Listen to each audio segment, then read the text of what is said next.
team of ED officials was attacked and manhandled outside the former Chhattisgarh CM Bhupesh Bagel's residence in Durg. Now, ED team has raided Bhupesh Bagel's son in alleged connection to liquor scam case. The probe agency is likely to register a case in that matter. Now, remember, this is coming right after we told you all those updates coming in when it comes to the raids which have been happening in Chhattisgarh and the residence of the son of the former CM Bhupesh Bagel. ED searching residence of former Chhattisgarh CM Bagel, the son in the liquor scam case. But according to what we know so far, there is more updates coming in right now where a team of ED officials was attacked and manhandled outside the former Chhattisgarh CM Bhupesh Bagel's residence in Durg. And I just want to go across to my colleague Satya Vijay, who's joining us live on this story. Thank you for joining us, Satya Vijay. Very good morning to you. If you could take our viewers through the latest coming in, we know that ED is looking for documents. In fact, they have found some documents and some evidence when it comes to the investigation. The liquor syndicate, which has now grabbed the headlines, and they are probing that. But we're coming to know that some of them were manhandled. If you could take our viewers through what exactly happened.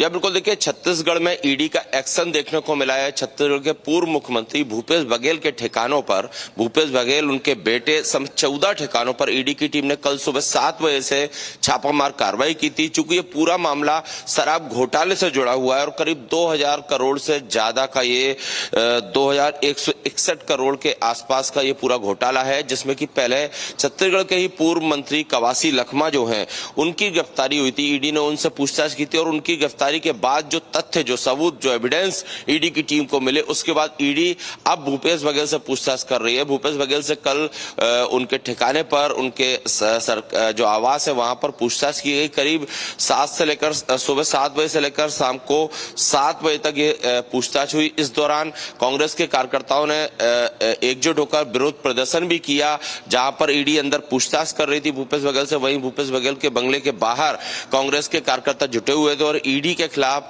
केंद्र सरकार के खिलाफ नारेबाजी कर रहे थे। लेकिन सबसे बड़ी बात यह कि ईडी ने कई अहम दस्तावेज, जैसा कि मैंने कहा कि पूर्व मंत्री कवासी लखमा से इस मामले में पहले ही ईडी पूछताछ कर चुकी, उन्हें गिरफ्तार कर चुकी है और करीब उनकी गिरफ्तारी के 55 दिन बाद ईडी की टीम ने कल शिकंजा कसा है। तो कई अहम दस्तावेज जब्त किए हैं।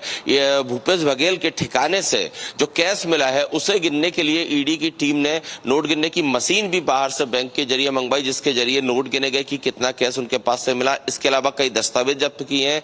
भूपेश बघेल के जो बेटे हैं उनसे और उनके साथियों से पूछताछ के लिए उन्हें सम्मन भी दिया गया है। तो पूरा जो घटनाक्रम है वो लंबे समय से इस मामले में ईडी इन्वेस्टिगेशन कर रही थी। लेकिन सबसे बड़ी बात यह कि एक तरफ ईडी की टीम नियम कायदे के तहत पूछताछ कर रही थी, दूसरी तरफ जब ईडी की टीम भूपेश बघेल के बंगले से पूछताछ के बाद बाहर निकलती है तो उन पर कांग्रेस के कार्यकर्ता हमला बोल देते हैं। जो ईडी के अधिकारी जिस गाड़ी से जा रहे थे उस गाड़ी में पथराव करते हैं, झूमा झटकी करते हैं, जिसको लेकर ये भी इनपुट है कि ईडी इस तरह से शासकीय कार्रवाई बाधा का केस भी दर्ज करवा सकती है। तो फिलहाल अब इन्वेस्टिगेशन आगे और होना है, क्योंकि कई अहम दस्तावेज जो है इस लिकर स्कैम से जुड़े हुए